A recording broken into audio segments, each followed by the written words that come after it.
Ayan. Salitan po tayo, ano? Salitan po tayo. Hanggang 12 verse. Verse 1 ako. Sa inyo ang verse 2. Sabay-sabay tayo sa verse 12.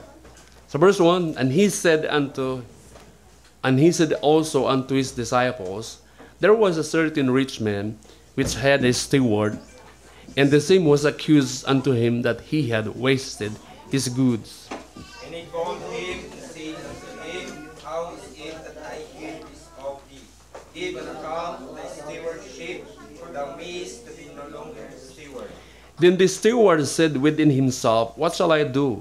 For my Lord taketh away from me the stewardship. I cannot dig to beg. I am ashamed. I am resolved what to do, that when I am put out of the stewardship, they may receive me in their houses. So he called every one of his lords, debtors, unto him, and said unto the first, How much owest thou unto my Lord?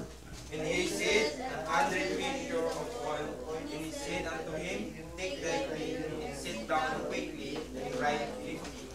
Then said he to another, And how much owest thou? And he said, 100 measures of wheat.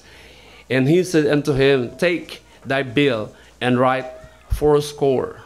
And the Lord commended the unjust steward, because he had done wisely, for the children of his world are in their generation wiser than the children of light. And I say unto you, make to yourselves friends of the mammon of unrighteousness, that when ye fail, they may receive you into everlasting habitations. He that is faithful in that which is least is faithful also in much. And he that is unjust in the least is unjust also in much. Verse 11, If therefore ye have not been faithful in the unrighteous mammon, who will commit to your trust to the true riches? Sabay-sabay tayo sa verse 12. And if ye have been faithful in that which is another man's, who shall give you he that wishes your wrong? Tayo po saglit manalangin. O Diyos na mahabaging Ama, salamat po sa pagkakataon makapangaral ng iyong mga salita. Pagpalain mo ang mga salita po ninyo upang ito magbigay ng kalakasan, kaliwanagan sa buhay namin. I pray, O God. Nawa, ang banal na Espiritu minsan pa po ay kumatok ka minsan sa mga puso namin. Nihiling ko, magturo ka, maghamon ka. And I pray, O God, ikaw pa rin ang maluwalhati sa pangangaral ng mga salita. Bigyan mo ako, Panginoon, ng dunong, I pray, sa pangangaral ng mga salita niyo po. Ito po ang aking dalangin sa pangalan ng Panginoong Hesus. Amen and amen. Makaupo na po tayo. Maraming salamat po. Amen. Now, gusto kong pag-usapan po natin about faithfulness, Christian faithfulness. Now, ang ating text na nabasa, it talks about stewardship. Ito po yung pagkakatiwala sa atin. Stewardship. Now, by way of my introduction, magbigay po ako ng illustration patungkol po sa faithfulness. Now, isa pong bata po, nagngangalang kay Norman, ay in-invite po ng isang kalaro niya sa pagsisimba doon sa Sunday School mga children, DVBS.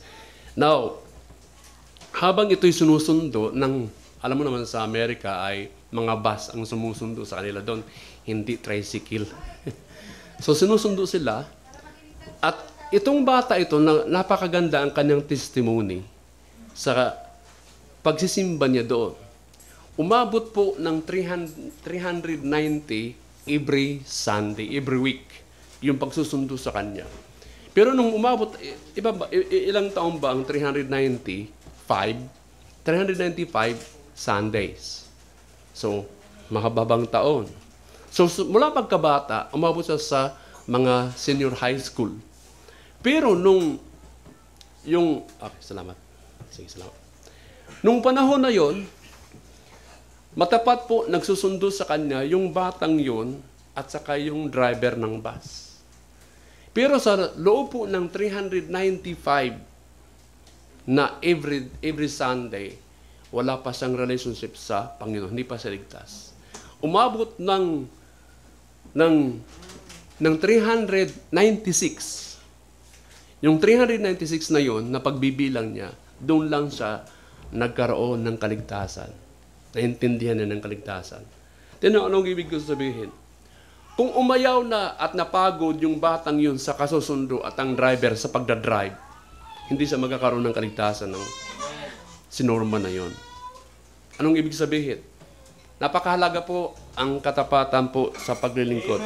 So pag-usapan po natin yung Christian faithfulness. Bibihira na po kasalukuyan kahit pa manoon, ang isang tao po, especially sa mga Christian, na makikita na maging matapat sa paglilingkod sa Panginoon. For what reason? Dahil po sa mga struggle sa buhay hanggang ngayon. Amen? Napakahirap po mamotivate ang mga Kristiyano na maging matapat sa Panginoon. Iilan na lang ang mga Kristiyano nagiging matapat sa Panginoon. Kaya nga, iilan lang talaga ang karapat-dapat na nagiging matapat. Di ba ang Panginoong Jesucristo, pumili lang siya ng 12 disciples. Isa doon ang Judas. Tunay nga po na tayo dapat maging matapat sa Panginoon. Dahil sinasabi ng Bible, a faithful man shall abound with blessings. Tingnan niyo yung katayuan na yan na magiging matapat ka sa paglilingkod sa Panginoon, sasagana ka ng pagpapala sa Panginoon. Now, ang ating text po dito, meron pong mayaman. At parable po ito na kwento ng Panginoong Jesucristo. Isa pong mayaman at meron siyang isang katiwala. Yung katiwala na ito ay abusado. Kaya tinanggal niya sa pagkakatiwala doon. Sa hulit-huli, sabi ng ating Panginoon, marami pa nga dito, sa verse 10, He that is faithful in that which is least is faithful also in much. So sabi niya, sino man na magiging matapat sa maliit na bagay, makakatiwalaan din, magiging matapat din sa malaking bagay. Amen. Kaya nga, saan ba pwede tayong pagkatiwalaan? Nag-uumpisa po yun na maasahan ka sa maliit na bagay. Amen. So, tayo po, pag-aral natin dito, totoo lang ang mensahe po na sinasabi ng the parable ni Jesucristo, yung unjust steward, ito po ay tinatawag talaga stewardship. Okay? Stewardship, ano bang ibig sabihin ng stewardship? Ito po ay a house manager. Isa kang manager. So pinagkatiwalaan ka ng isang bagay na dapat ikaw ang namamahala dyan. Ibig sabihin, a house manager, one to whom a thing is committed. So isa ka na kailangan mapakitaan na komitado ka na kung anong pinagkatiwala sa'yo. Ang isang tao po, gagawin niya ang lahat ng responsibilidad kung siya po ay mabuting katiwala. Bawat tao po ay steward over something. Kahit sinong tao, mayroon kang pinagkatiwalaan ng isang bagay. Amen? Meron sa'yo ipinagkatiwala. Ibig sabihin, karamihan sa atin, iniisip ang salitang stewardship ay patungkol ito sa pera. Pero hindi po lang yan perang pinag-uusapan. Kaya nga, napakahalaga ang salitang stewardship.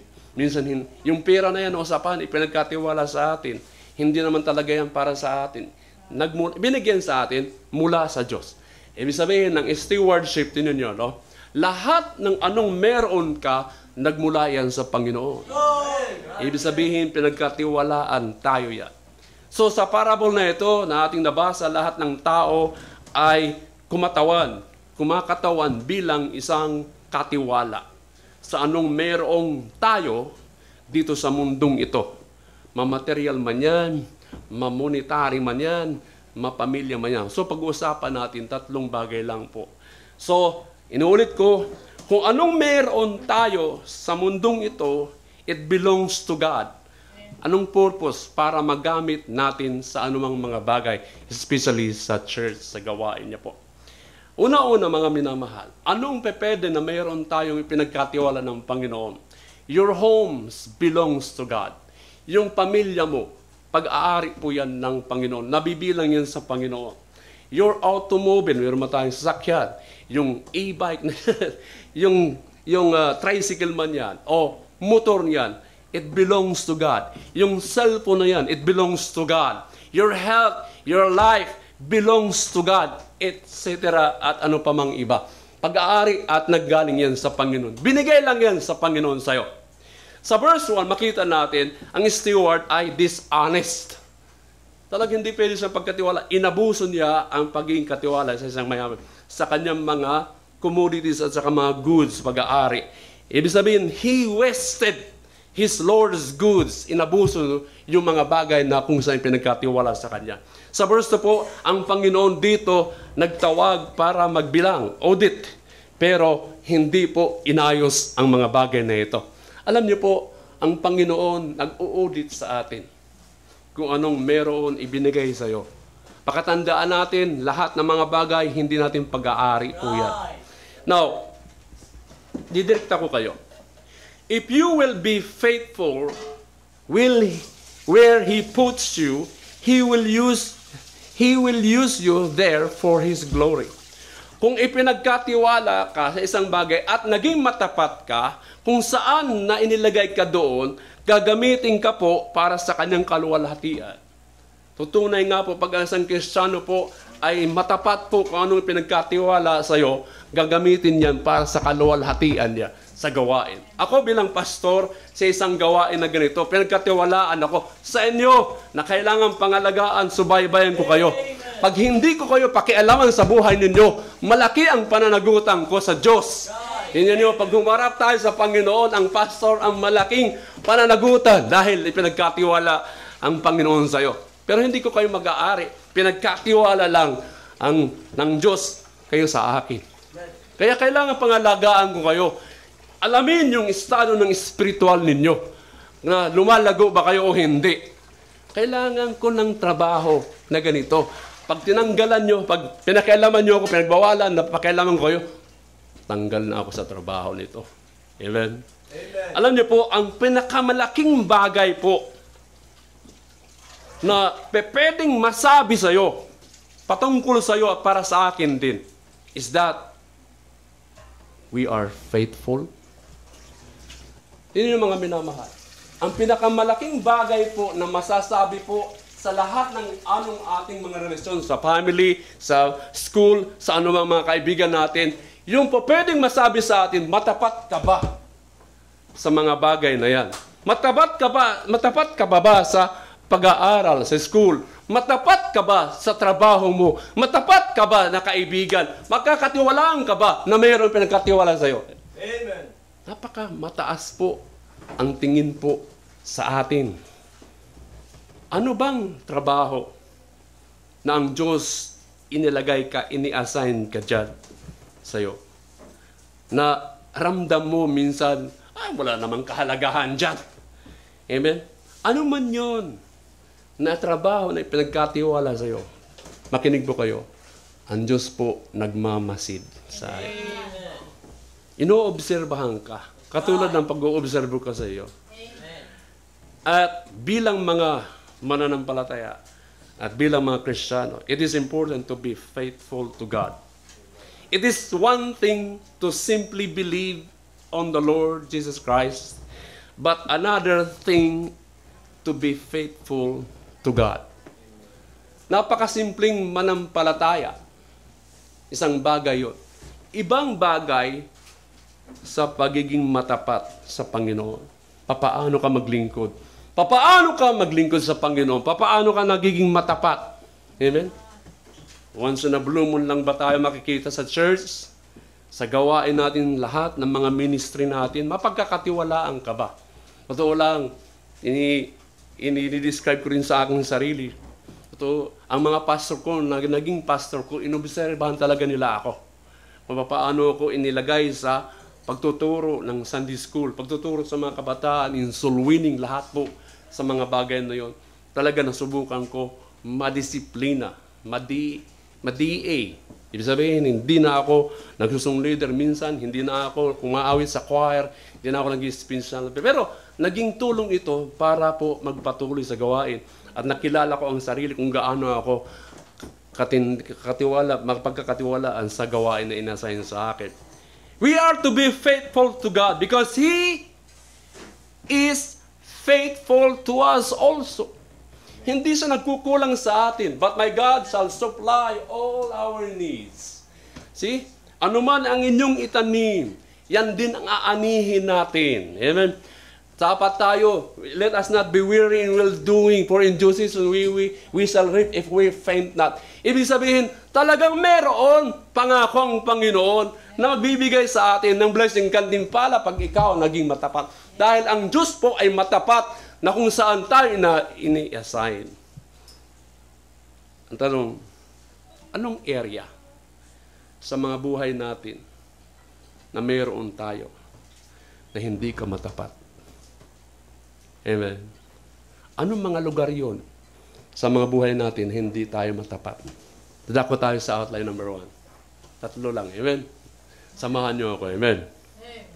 Now, Christian faithfulness involves dito faithful with your family. Faithful with your family. Sa Genesis chapter 18 verse 19. Genesis tayo. Genesis chapter 18. Saan ba yung Genesis? Katabi ng Revelation. Amen. Genesis chapter 18 verse 19. And the Bible says sa verse 19, for I know him, tama? That he will command his children and his household after him, and they shall keep the way of the Lord, to do justice and judgment, that the Lord may be bring upon Abraham that which he hath spoken to him. Alam nyo, napakahalaga po ang family. Unuulit ko sa inyo, una pong itinatag ng Diyos ang pamilya. Simula pa sa creation. Doon po sa Garden of Eden, sina Adan at Eva. Yun po ang unang itin-establish ng Panginoon, family. Sila po'y kinasal ng Panginoon at sila po'y nagkapamilya. Amen. So, faithful to your family. Ang tanong, are you faithful sa inyong family?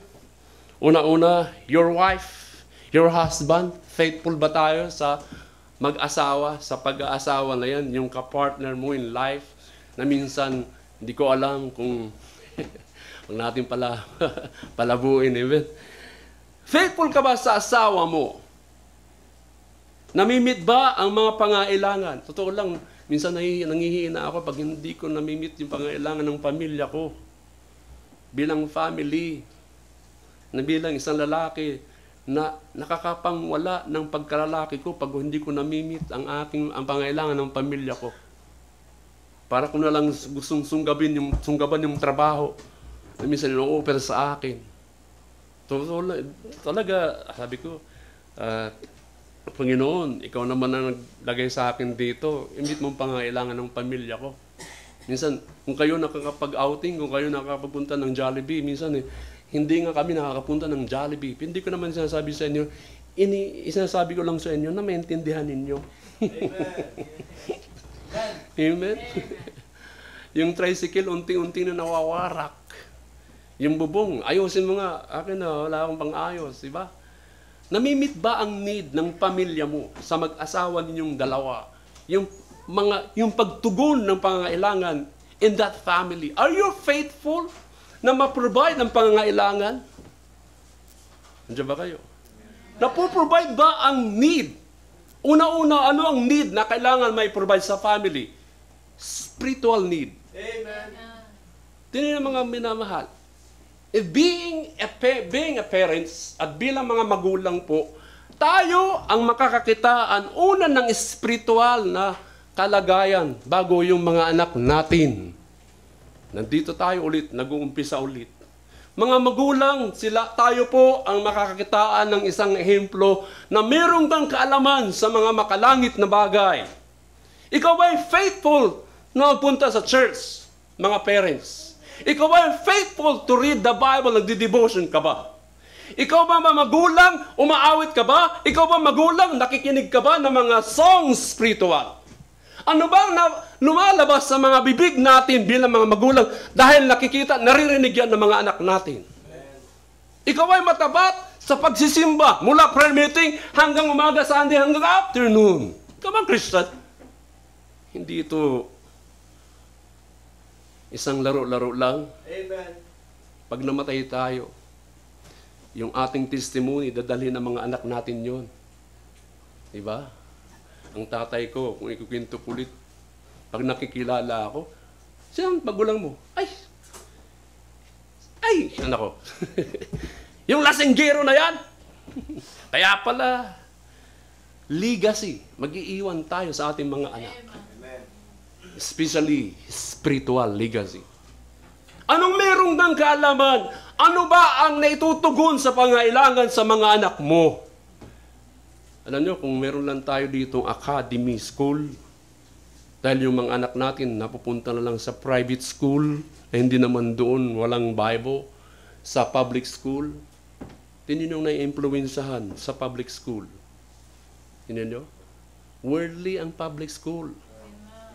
Yayayain ng mga anak natin sa anumang maling mga bagay, sa pananalita. May influensahan sila. Namimit mo ba ang need spiritually? Di ba naikwento ko sa'yo? Huwag natin itutulak ang mga anak natin. Sige, punta kayo sa church. Tayo mga magulang. Anong dapat? Hilain natin ang ating mga anak papunta sa church.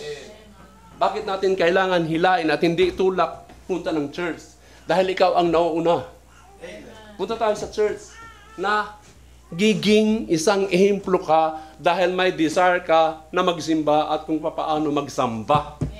Ganon din ang mga anak natin, may influensyal mo. Kung paano ang mga magulang, ang tatay at nanay ko, nagsisimbayan sila. Umaawit sila yan. Paano sila maglingkod sa Panginoon? Pangalawa, namimit mo ba, hindi lang spiritually, kundi physical need? Amen? Alam mo, pag sabing physical need, ano yun? Paano natin pagkapakainin sila? Sila ba'y malulusog? Hindi ba sila malnourished? Kaya ang pag-aasawa, mga young people, kailangan establish ka sa tatlo. Kailangan kang matured kay. Physically, emotionally, financially, spiritually. Nung Bible school ako, pinag-aralan namin about family. Dapat ang mag-asawa ay hindi talaga mamapayat. Pag kayo nag-asawa, kailangan malulusog kayo. Physically fit. Kung ang asawahin mo ay malnourished, pakakainin mo talaga, alagaan mo yan. Kasi kailangan physically fit kayo.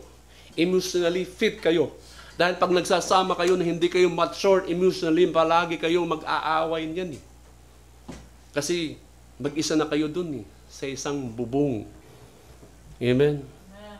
Matapat ba tayo sa pangailangan physically? Pangatlo, emotionally. Ang emotionally talagang malawak yan.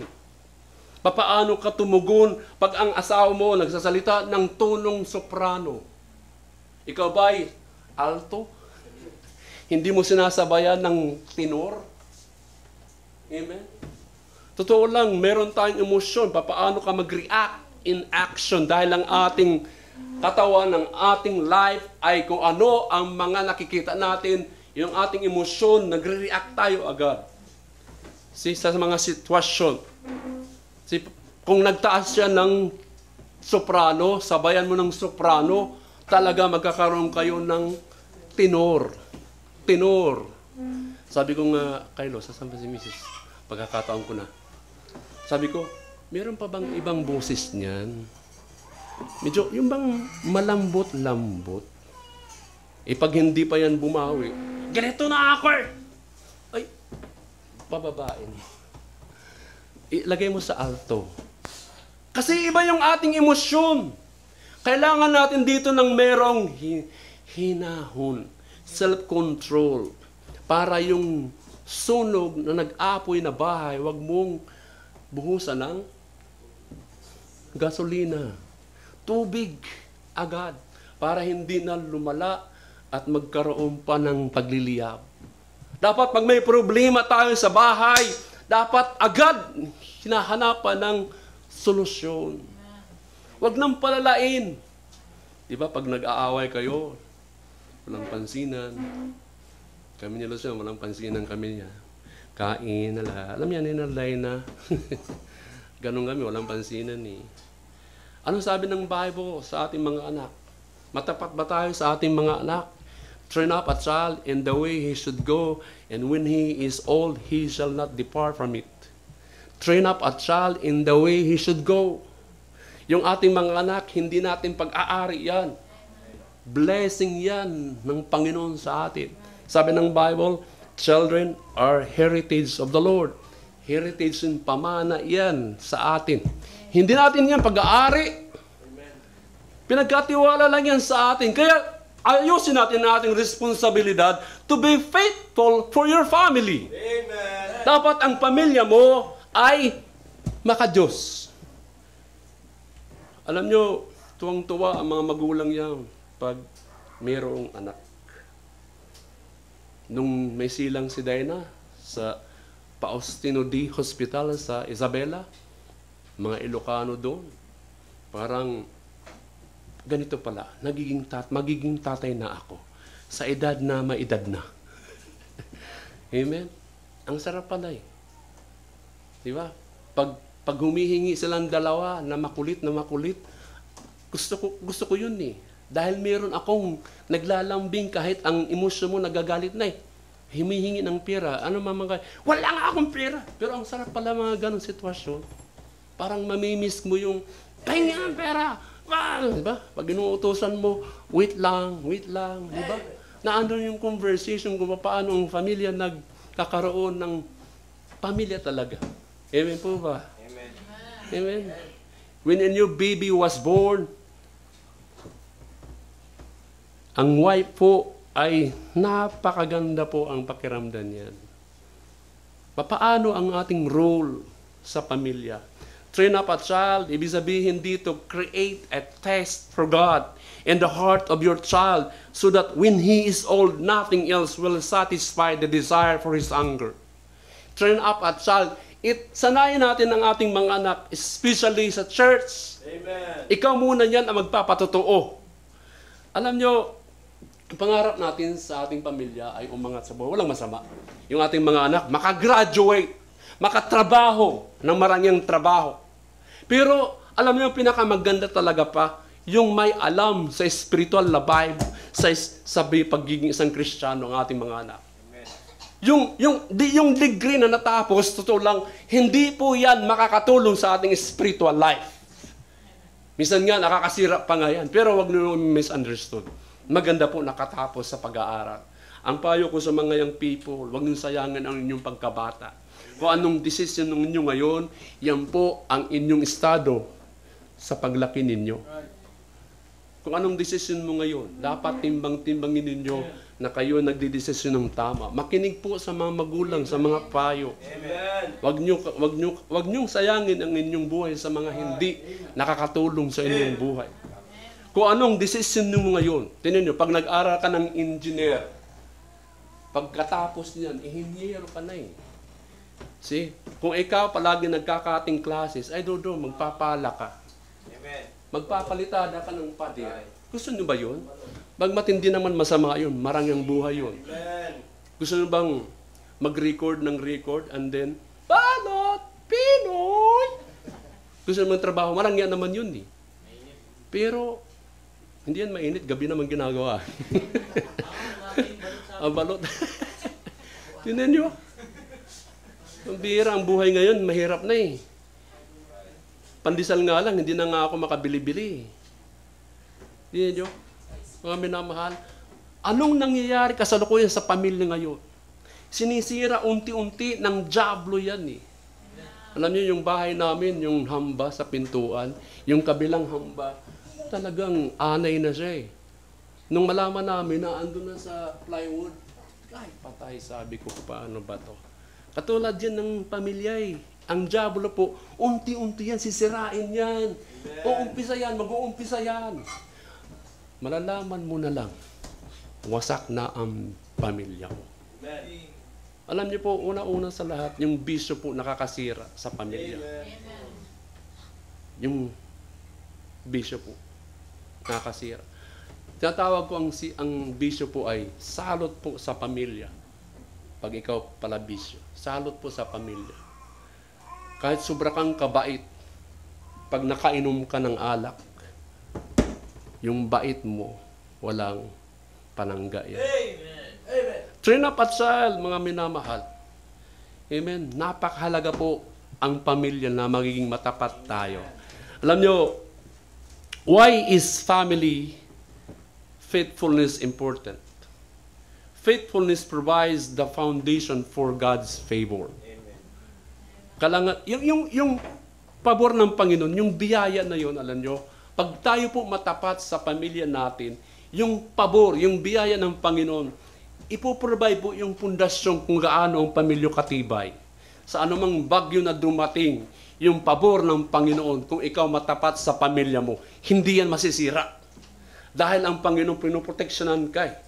Pinoproteksyonan. Kasi na-establish niya yung pamilya. Siya talaga ang nag-estabilisar ng pamilya, hindi tayo. Oo, nagkaroon kayo ng pagliligawan. Nabuo doon dahil nag-I love you kayo about isa. I love you na. Una, sige na. Nabuo yun. Di ba? Pero ang Panginoon pa rin ang pinagtagpo kayo doon. Hindi yung destiny. Hindi yung tadhana. Mga minamahal. Kaya pag kayo nag-aasawa, piliin na ninyo yung Christian, I pray. We need faith.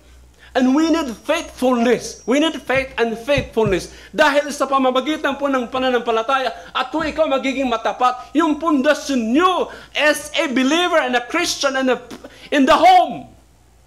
In order to please God, kailangan yung pananampalataya nyo mabuo at saka yung faithfulness, katapatan niya sa tahanan ninyo.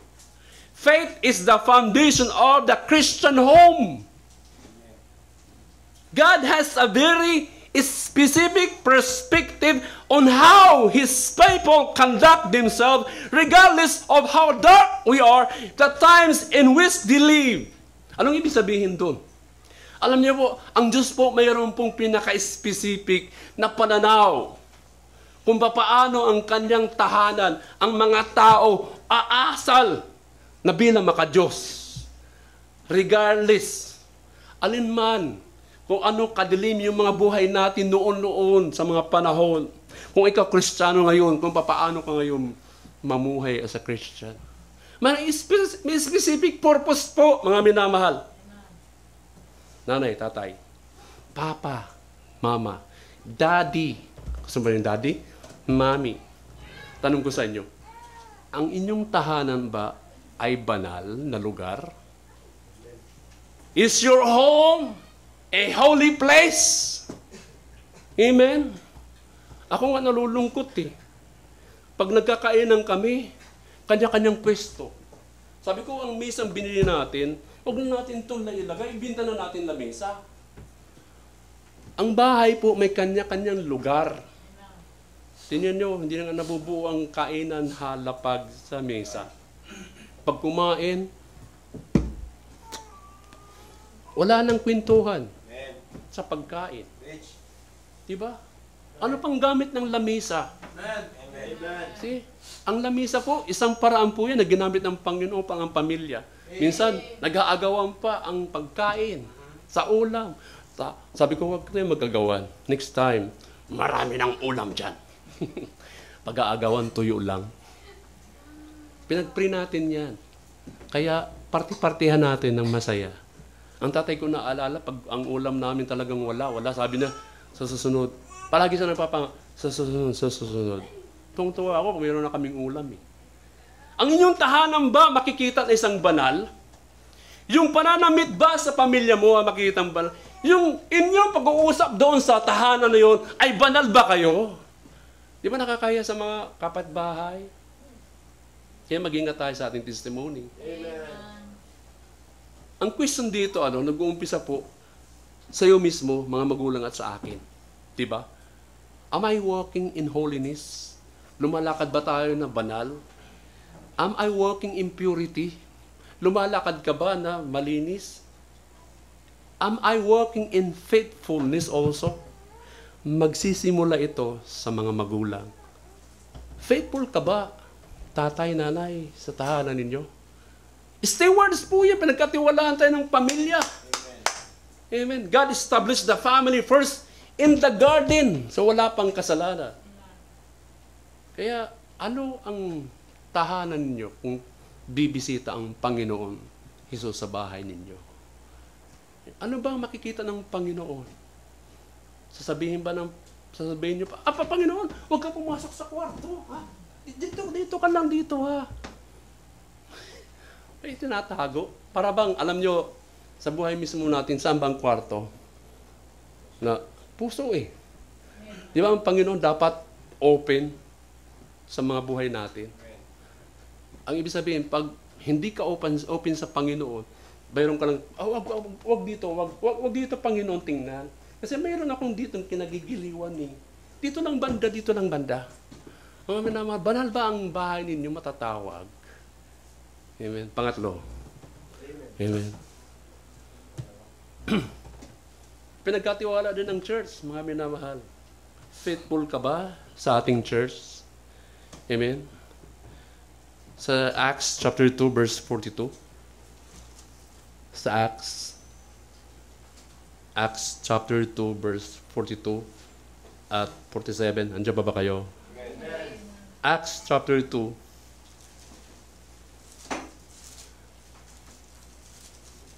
Acts chapter 2 verse 42. The Bible says, and they continued steadfastly in the apostles' doctrine and fellowship, and in breaking of bread and in prayers. Verse 47, praising God and having favor with all the people. And the Lord added to the church daily such as should be saved. Now, mga minamahal, tanungin ko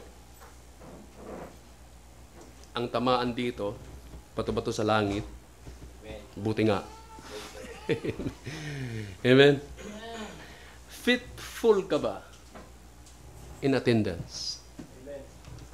Alam niyo sa Samar, yung aming church, meron po kaming taga-record kung sino ang present and absent sa church. Katulad yan sa school.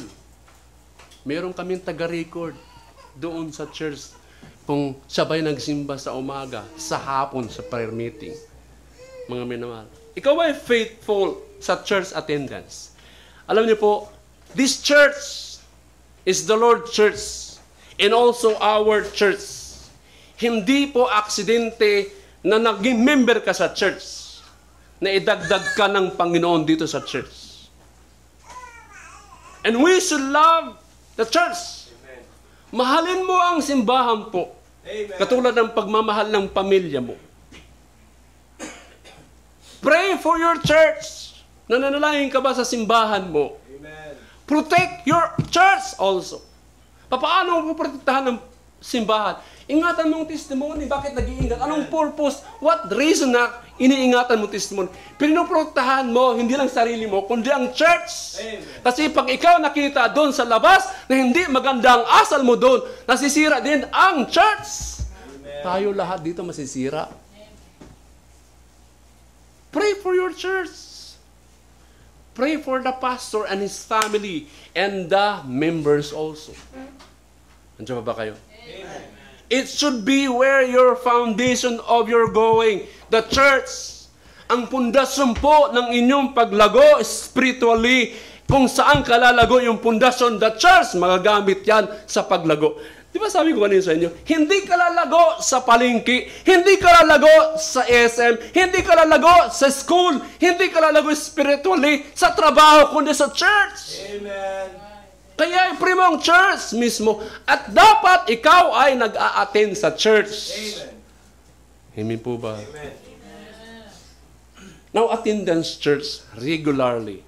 Ulit ko, attendance church regularly is vital to your salvation.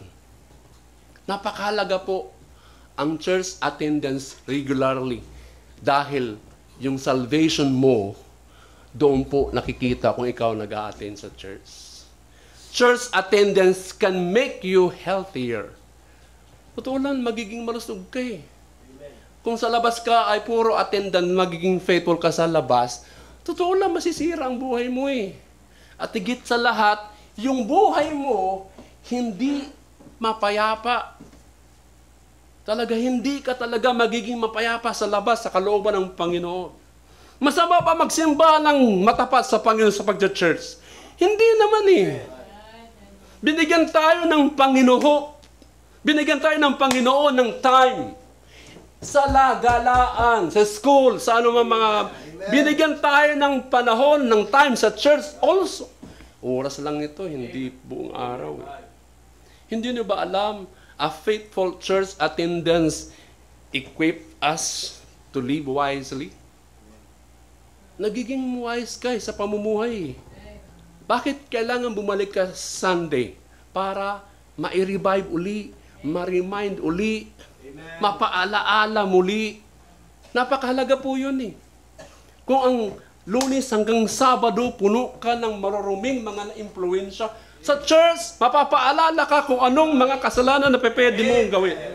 Hindi ba natin alam yung church attendance, nag-i-equips tayo, paano mag-practice yung self-control? Kaya nga, kung magagalitin ka, dapat sa pag-aaral ng salita, yung banal na spirit, nalalaman yung anger. Ano ba? Be ye angry and sin not. See? Pwede naman magalit, pero hindi ka pwede magkasala. Ano ba ang kahalagahan ng church attendance? Nagpupurso ito ng habits of holiness.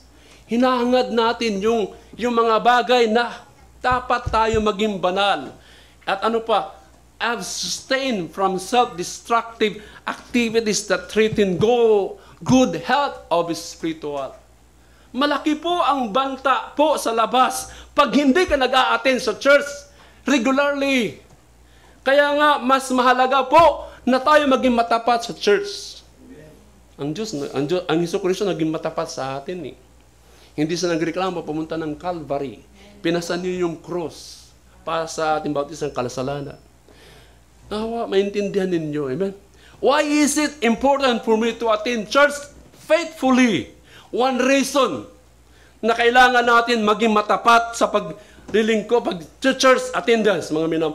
We can practice love toward others. Dito lang malalaman kung paano ka magmahal sa mga kapatiran in the form of fellowship. Kaya nga, fellowship ito eh. Kung paano ka paalalahanan na mahalin ang kaaway mo. Paano mahalin ang kapatiran. Doon po na-practice natin yung pagmamahalan ng bawat isa. And a way to honor God and show our commitment to Him. Diba ang ganda ng verse, Psalm 122 verse 1? I was glad when they said unto me, let us go into the house of the Lord. Nagagalak ka pa ba? Pagdating ng Sunday, naniyayaya ka, let us go into the house of the Lord. Katulad ni David. O kaya pag dumating ka dito sa church, nalulungkot ka. Kaya ang advice po ng mga pastor, pag pumunta kayo ng church, una-una, dalhin niyo yung sarili niyo. Magdala kayo ng paghahandog sa Panginoon din. Ano yun? Tithes and offering. Magdala kayo ng something. Amen po ba? When we are truly faithful to God, alam niyo, pag tayo po talaga matapat sa pag-church, isinisip po natin yung ating buhay, the way we live. Ito yung ating panggaw, ito yung ating kaugalian na. Kasi nga, ano bang kahalagaan ng pagsisimba? Pinapractice lang natin dito muli kung anong gawain natin sa langit doon. Kaya doon sa langit, puro na awitan, puro na talaga samba. Wala na magyayaya doon sa inyo eh. Ang magpapaalala sa atin doon yung mensahe ng Jesucristo. Sa mismo mag-sermon sa atin. Aawit tayo doon. Puro samba na eh. Kaya ang Sunday, practice lang ito. Amen? Amen. Panghuli. Amen. Panghuli.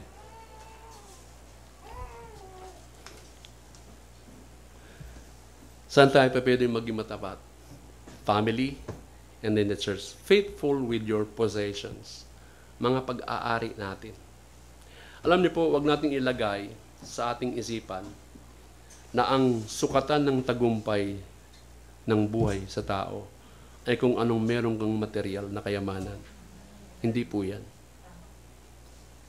Ang blessing po, ang pagpapala po ay hindi sukatan kung anong meron kang bahay, kung anong may pera ka. Inulit ko sa inyo, di ba? Talo tayo kay Pacquiao. Yung bahay ni mansion ni Pacquiao. Amen? O ang kahulugan ng buhay ay yung merong kang kayamanan, hindi po sukatan yon.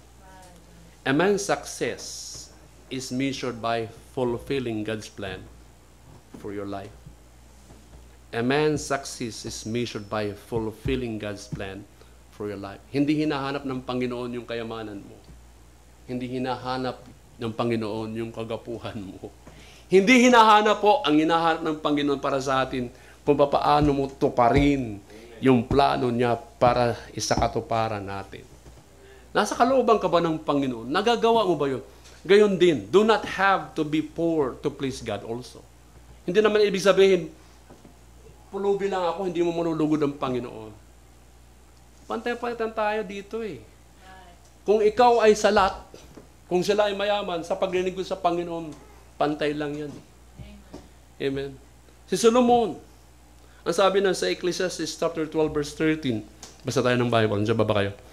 Gutom na ba kayo? Gutom na rin ako. Ecclesiastes, sa mga Ecclesiastes, sa chapter 12, sa verse 13. And the Bible says, let us hear the conclusion of the whole matter. Fear God and keep His commandments, for this is the whole duty of man. Solomon, siya po ang pinakamayamang tao in history. Pero yung kanyang observation sa kanyang buhay, hindi niya sinabi. Sabi niya doon, let us hear the conclusion of the whole matter. Dapat mayaman ka. Sabi niya, matakot ka sa Diyos. At sundin mo ang kautusan niya. Dahil ito yung kabuuang tungkulin ng tao. Hindi niya ipinantay doon yung sukatan ng kanyang kayamanan. Hindi niya ipinakilala yung 1,000 na asawa niya. Mantakin ninyo. Kasi si Solomon, nung magkaasawa siya ng 1,000 po, nagkaroon siya ng pagkakasala. Nagsamba na siya rin sa ribulto eh. Kasama pa nga siya naghandog ng mga bata na mga hinandog pinatay sa mga ribulto noon. Tingnan nyo, nagkasala siya. Ay, mga asawa na mga unbeliever eh. Mga Gentiles eh. Kasi nagsisimba ng mga Diyos-Diyosa noon eh. Napapasama siya eh. Tingnan nyo, pag ang asawa niya nagkaroon ng ribulto, itinayo, sasabihin niya, ay, King Solomon, aking love, tulungan mo ko na mag-inaugurate sa aking ribulto. Nasama siya eh. Mag-uupin ng asawa niya ng ribulto. Siyempre, siya magsasalita, handog pa sama siya. Kaya nagkasala siya eh. Yung puso niya hindi naging matuwid eh. Mga minamahal, nang pinupunto ko rito. Sa anong punto o lugar ang patungkol sa pera o trabaho? Ang Panginoon mangingialam sa relasyon natin sa Kanya. Kung anong meron kang possession o kayong pag-aari. Tandaan po natin, pinagkatiwalaan tayo ng pera, pinagkatiwalaan tayo ng mga ari-arian. At ang Panginoon may pakialam doon. Sa anong parte? Pag nagtiwala ka na sa pera, higit pa sa Panginoon, makakalimutan na talaga mo ang Panginoon. Ano sabi doon sa 1 Timothy chapter 6? 1 Timothy chapter 6 verse 17 and 8. Sa 1 Timothy chapter 6 verse 17. Charge them that are rich in this world, that they be not high-minded, nor trust in uncertain riches, but in the living God, who giveth us richly all things to enjoy. Sa verse 18, that they do good, that they be rich in good works, ready to distribute, willing to communicate. Kung meron kang kakayahan o pera o yaman man, totoo lang yung communicate dito, tulong yan eh. Mas maganda ang gamitin mo ang mga pag-aari natin sa gawain ng Panginoon. Tulungan natin ang mga kapatiran kung sila may wala. Kaya nga ang ating giving, mga kapatid, ito'y paraan kung saan tayo talaga mapagkakatiwalaan ng Panginoon. Tingnan nyo, hindi ibig sabihin nagkatrabaho ka, ikaw lang ang gumawa, tumulong ang Panginoon sa'yo. Hindi ibig sabihin nagkaroon ka ng karangyaan sa buhay. Hindi yan sa pamamagitan ng lakas at pagpapagal mo. Tumulong din ang Panginoon at nagbigay yan sa iyo eh. Kaya huwag tayo magtiwala sa trabaho, magtiwala tayo sa nagbigay ng trabaho. Huwag tayo magtiwala sa pera, magtiwala tayo sa nagbigay ng pera. Ang Panginoon lahat yan eh. Yung kalusugan natin, yung buhay natin, ibinigay yan sa atin, yung kalusugan na yan. Hindi mo alam. Kung nagtitiwala ka sa kalusugan natin, isang pitik lang tayo bukas, magkakasakit ka. Tingnan nyo. Mag-iibang sitwasyon natin sa buhay. Biyaya lang eh, na ikaw malusog eh. Mga minamahal, pag ang iyong pagmamahal ay naituon sa ari-arian mo kaysa sa makalangit na kayamanan, mag-ingat na tayo doon. Alam nyo, minsan ginagamit ng diablo kung anong merong kayamanan meron tayo. Pero pandaraya na pala yun. Kung ikaw ay mayaman at pinagpala, pero hindi ka naman nagiging matapat sa church, hindi yan pagpapala. Nagagamit na yan ng sanlibutan ng diablo na hindi ka nagiging matapat. Ang merong kayamanan at nagiging matapat, yan ang pagpapala. Higit ka dapat magpasalamat sa Panginoon na merong kang kayamanan eh. Pasalamatan mo siya eh, the way kung paano ka maging matapat sa Panginoon. Sa mayang people, sige lang, tuloy lang sa paglilingkod sa Panginoon. Antay, wait on the Lord. Dahil may mga panahon na ikaw mag-i-stabilize sa sarili mo eh. Kung ngayon ang inaasa mo ay sige, enjoy life, enjoy mo sa paglilingkod sa Panginoon. Para lumago ka sa Panginoon. Ano bang tamang attitude na rarapat na madibilo patungkol sa pag-aari ng material na mga bagay? First, be content. Kung ano meron tayo, be content. Whatever you have been given is a blessing. Kung anong meron ka ngayon na pagpapala, iyan ay blessing. Huwag natin isipin ng blessing ay pera na naman. Amen? Kalusugan, blessing yan eh. Mga anak, blessing yan eh. Kung anong meron kang kaibigan, blessing yan eh. Kung anong meron tayong church, blessing yan eh. Ibig sabihin, mga minamahal, be content. When God blesses you, don't forget God in Him. Don't forget God. Proverbs 3 verse 9. Proverbs 3 verse 9. Amen. Proverbs chapter 3. Amen. Ang sabi sa Proverbs 3 verse 9. The Bible says, honor the Lord with thy substance and with the first fruits of all thine increase. Ano mga minamahal? Kung meron ka nga talagang pinagpala ka ng material na bagay, don't forget God. See, honor the Lord with thy substance. Substance, ito yung mga pag-aari natin. And with the first fruits of all thine increase. Amen. Anong pagpapala meron dun? Sa verse 10. So shall thy barns be filled with plenty. Alam mo yung barns? Kamalig yan eh.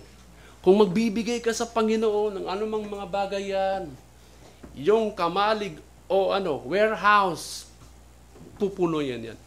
Plenty. Sabi pa doon, and thy praises shall burst out with new wine.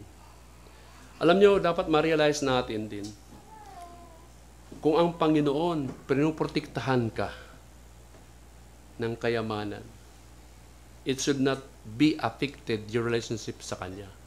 Kaya nga, kung ikaw pinagpapalawag naman, kaya nga ang business, alam nyo, ang business maganda yan. Pero kung hindi ka na nakakapag-attend sa church, hindi na yung business. Amen. Nawawala ka na sa direction. Amen. There are many things which are far more important than money, which money cannot buy.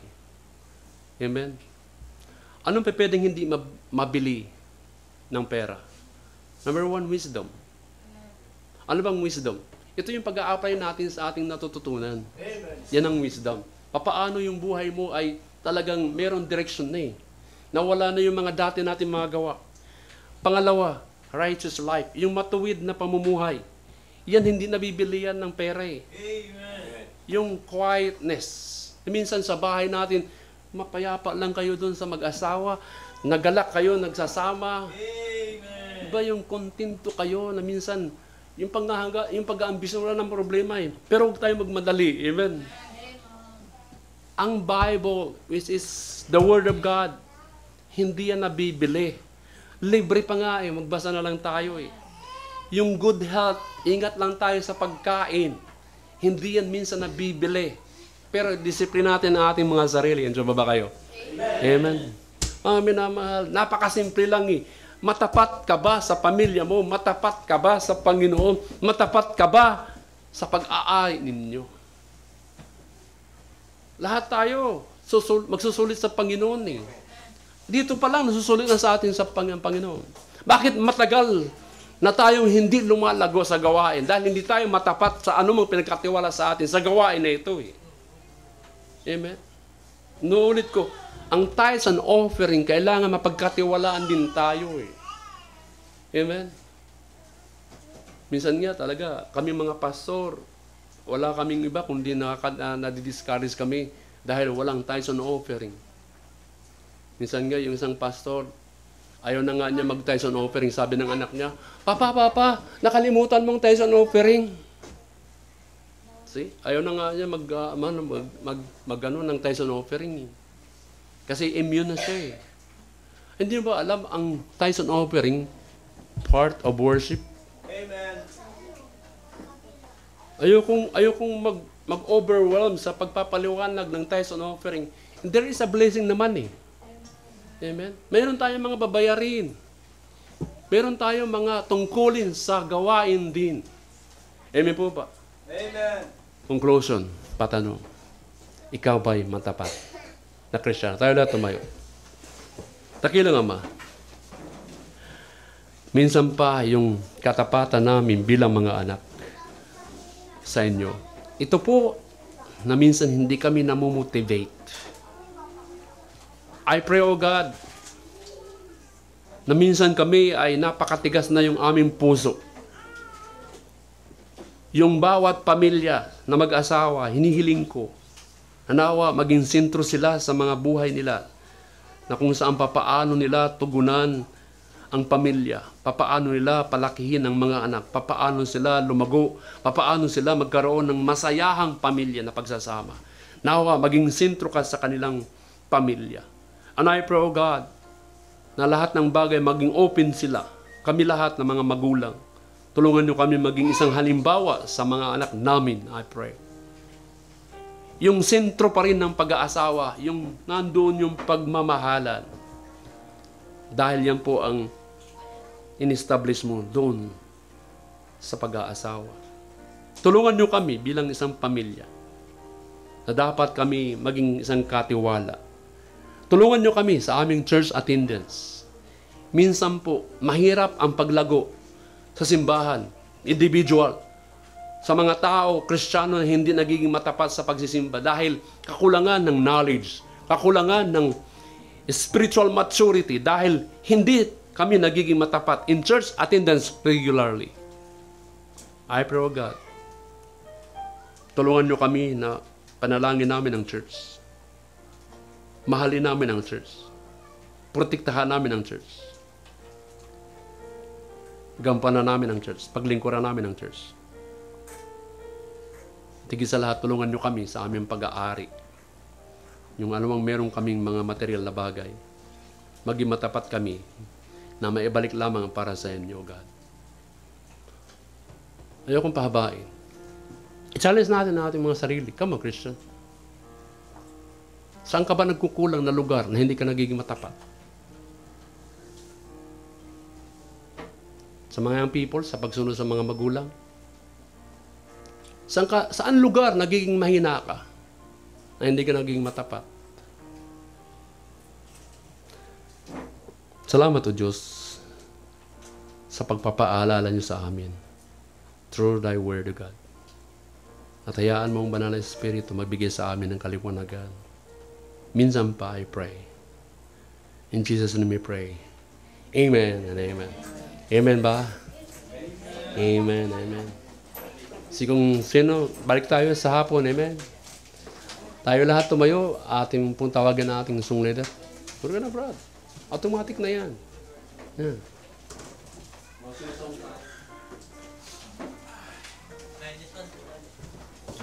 -1 pa tayo.